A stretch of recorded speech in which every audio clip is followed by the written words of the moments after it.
Hello. As we transition from the topic of preservation into the subjects covered in Chapter 8, Education, Libraries, and Connected Learners, we can make a number of relevant connections.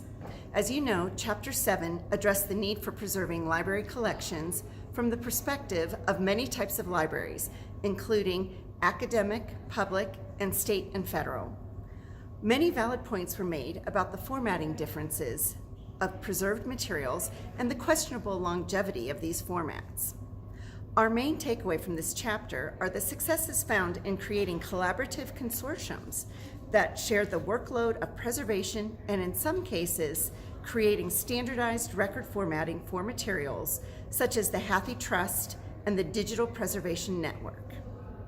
Most relevant to the teaching and education topic was the discussion of organizations that are joining together to share print materials, such as the 8 main libraries that have formed a consortium. In this way, they can save funds by sharing collection development choices with the group and preventing duplication in their efforts. This type of consortium thinking can be and is being duplicated in the world of education libraries. Palfrey mentions the collaboration between MIT and Harvard, in which they collaborate in sharing online teaching and learning activities. This is an interesting model for other schools and districts that either share or do not have an in-house librarian. In fact, as we move further into the education topics covered in Chapter 8, we learn that collaboration and consortium may be necessary to enable certain academic institutions, such as community colleges, to continue and to have access to the same level of information as other academic libraries, due to the fact that funding is a major source of concern for many institutions.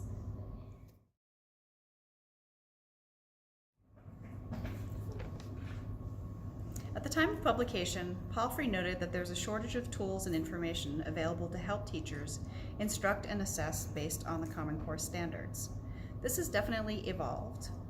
When Vicky was teaching in a school that was one-to-one with iPads, they had a weekly Tech PD, and there seemed to be a new app a day for teaching, learning, and assessment.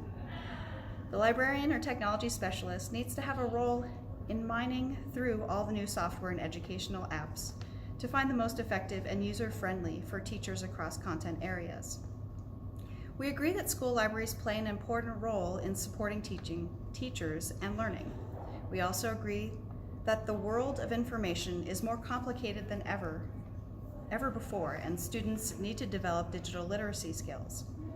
However, to illustrate that this focus on digital may be somewhat outdated, in Jennifer's recent interview with a librarian, she pointed out that they actually have to teach school children how to use books for research, because most children know how to search on the web or do an iSearch, but are not necessarily learning how to use books as well. Palfrey made many broad generalizations and assumptions that we disagreed with. 2 such assumptions were that teachers are not tech-savvy users, or savvy technology users, and school librarians are well trained in using digital technologies. This is not always true, particularly in school systems that employ younger teachers and/or older school librarians. Libraries can be a place to extend classroom learning, particularly as it relates to project-based learning. Palfrey describes a teacher who implemented Earth Pals, a project-based experience for students in which they identify a local environmental problem to address. He generates spreadsheets of data for students to analyze, and in doing so, they learn not only about the software or about the environment, but also about how to process data in the context of problem solving. The author referred to libraries as a place where young people can be supported in their creative endeavors. We agree that library staff have the opportunity to assist patrons in other types of learning that occur adjacent to the academic pursuits, to think outside the box, and to assemble ideas and information strategies in non-traditional ways.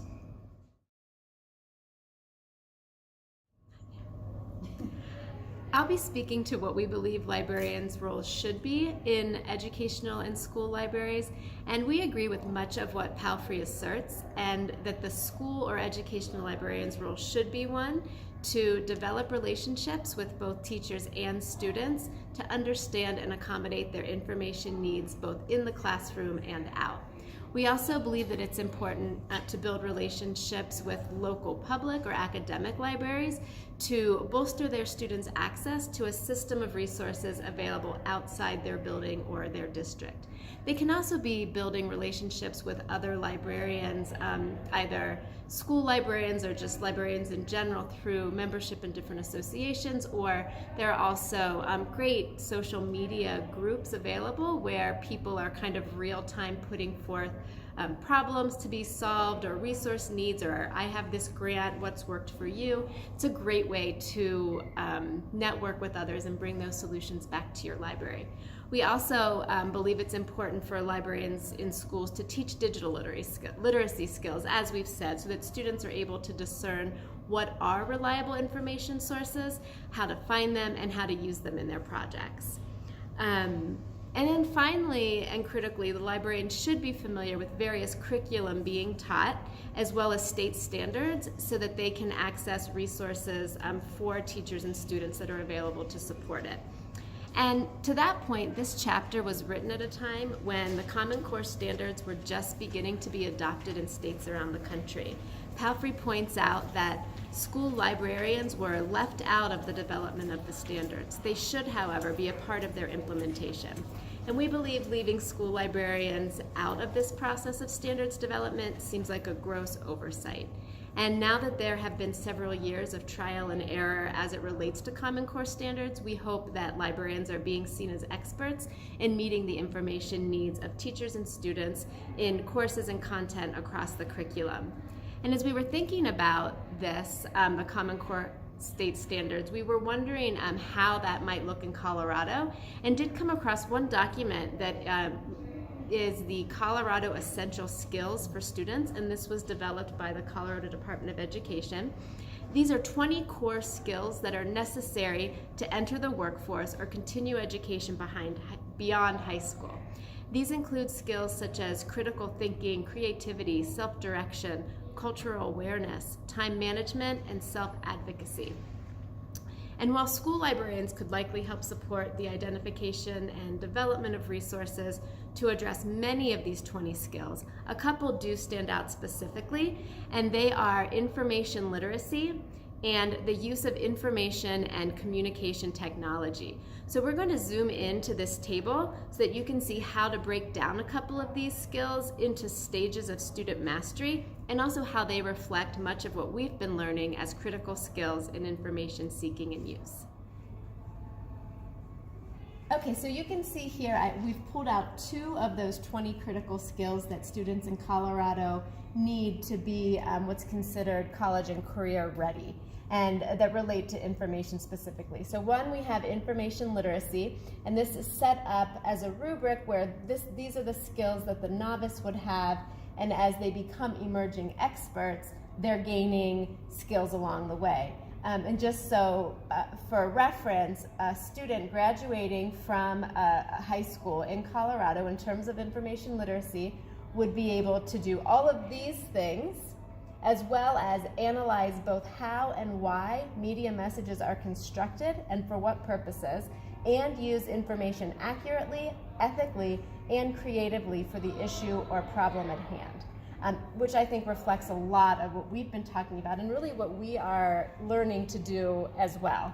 And then in terms of use information and communication technologies, as you can see, it goes through how to find information through technology, how to communicate that information, how to evaluate, and finally how to create your own information using various technologies. And I think that reflects what we've seen in terms of how libraries are evolving to relate to 21st century needs. So just wanted to share that as it relates to Colorado core standards and the roles that school librarians play.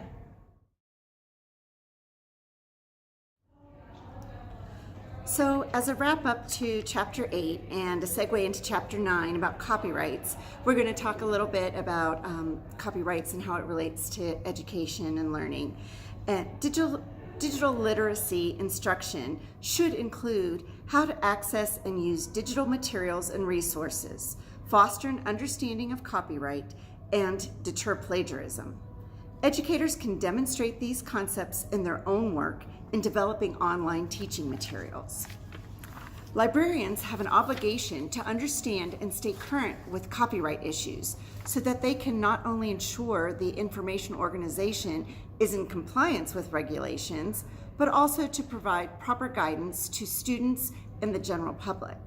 While it is not the librarian's responsibility to ensure students and patrons follow the law, having the knowledge to guide and share information when asked will educate their customers to the general benefit of those providing the copyrighted material as well as those using it.